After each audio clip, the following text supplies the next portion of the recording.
নমস্কাৰ সকলোকে।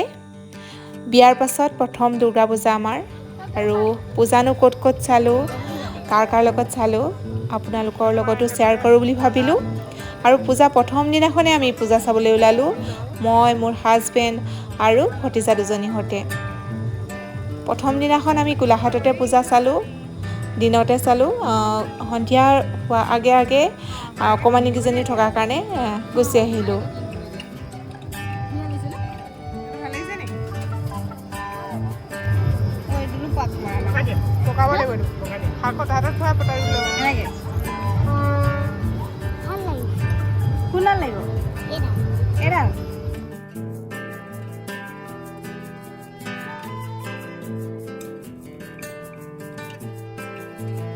আৰু আমি নৱমীৰ দিনা পূজা চাবলৈ ওলালোঁ যোৰহাটলৈ বুলি, হাজবেণ্ড, মই, দেইজী আৰু ভণ্টিহঁতি। দুৰ্গা পূজা ওলাইছে, মই দিনটো বেকাৰ কৰিছোঁ চালা কৰা থকা। এজনী ভণ্টি, এজনী দেইজী। হাই কদে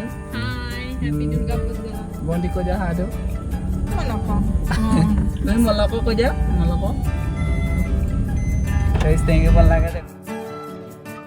আমি গ'লোঁ তিতাবৰ মৰিয়নি হৈ যোৰহাটলৈ বুলি গ'লোঁ আৰু এয়া মৰিয়নি পাইছোঁহি। মৰিয়নিটো খুব ধুনীয়া পূজা পাতিছে আৰু এইবাৰে চাইছোঁ মই প্ৰথম, মানে নামি যোৱা নাই কিন্তু ৰাস্তাই ৰাস্তাই চাই বহুত ভাল লাগিছে মৰিয়নি পূজা।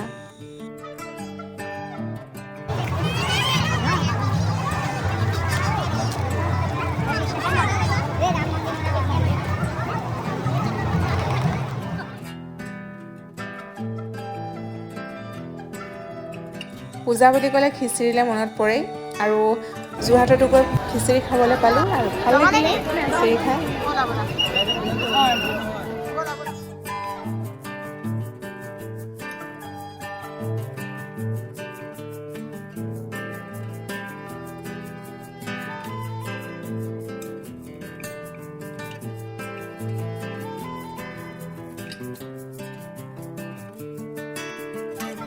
আমাৰ সম্পৰ্কীয় বৰমাজনী ঢুকোৱাৰ কাৰণে পূজাৰ মেইন মণ্ডপলৈ যাব পৰা নাই। আঁতৰৰ পৰাই পূজা মণ্ডপবিলাক মই দেখাই আছোঁ আৰু আঁতৰৰ পৰাই চাই আছোঁ। খুব ধুনীয়া কৰিছে কৰালীৰ এই মণ্ডপ ভাগ, বৰ ধুনীয়াকৈ ডেক'ৰেশ্যন কৰিছে, ভাল লাগিছে। এইফালে এইফালে একদম সৰু ভণ্টি, ডাঙৰ ভণ্টি, আপুনিও খাবলৈ পালা, ডাঙৰ ভণ্টা।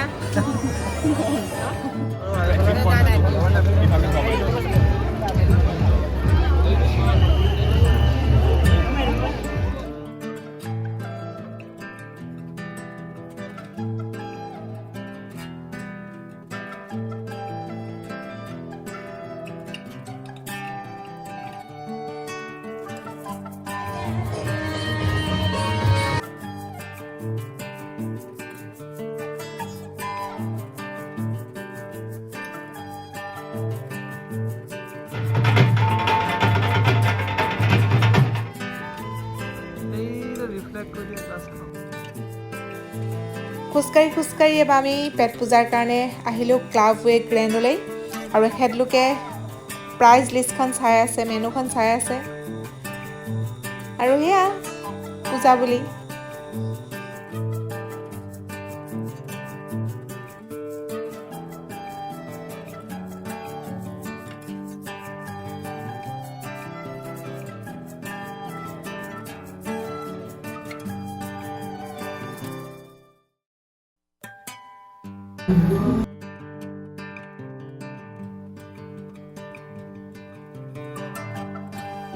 পূজাৰ শেষৰ দিনাখন আৰু দুইজনে বন্ধ পোৱা নহয়েই, তো সেইকাৰণে ভাবিলোঁ ওলায়ে যাওঁ আৰু আমি দুইজন ওলাই ভাবিলোঁ শিৱসাগৰ ফালে দিয়ে যাওঁচোন, ক'তনো যাব পাৰি। আৰু ৰাস্তাত ভিৰ লাগি আছে এনেকৈ, কাৰণ উটুৱাবলৈ নি আছে দেৱী, আৰু আমি এনেকৈ দুইজনে ওলাই গ'লোঁ শিৱসাগৰলৈ বুলি। আৰু শিৱসাগৰ পাওঁতে পাওঁতে ৰাতি হৈ গ'ল আৰু ক'তনো যাওঁ নেযাওঁকৈ ভাবিলোঁ জন স্কাইখন চিনি পাওঁ, আগতে আহিছিলোঁ ভণ্টি আৰু মই। যেতিয়া প্ৰথম খুলিছে আৰু তেতিয়া আহিছিলোঁ, প্ৰথম যেতিয়া আমি স্কুটি লৈছিলোঁ। আৰু তেতিয়াই এতিয়া বহুত পৰিৱৰ্তন হ'ল, আৰু সোমাই ল'লোঁ। আৰু ইয়াতে হাতেৰে নিৰ্মিত বস্তুৰ প্ৰদৰ্শনীও হৈ আছিলে, তো এয়াও চাই গ'লোঁ, ভাল লাগিলে। আৰু পূজা বুলি সেয়াই আৰু বিশেষ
খোৱা বোৱা শেষ কৰি ঘৰলৈ বুলি ৰাওনা হ'লোঁ। ফ্ৰেছ দেখিছেনে বাৰু? আৰু পূজাও শেষ, আমাৰ ফুৰা ফুৰিও শেষ। কাইলৈ পৰা পেটৰ আকৌ অৱস্থা বেয়া। ব্যস্ততাৰ মাজলৈ আহি গ'লোঁ, নিজৰ নিজৰ ডিউটি। আৰু আজিলৈ বাই বাই।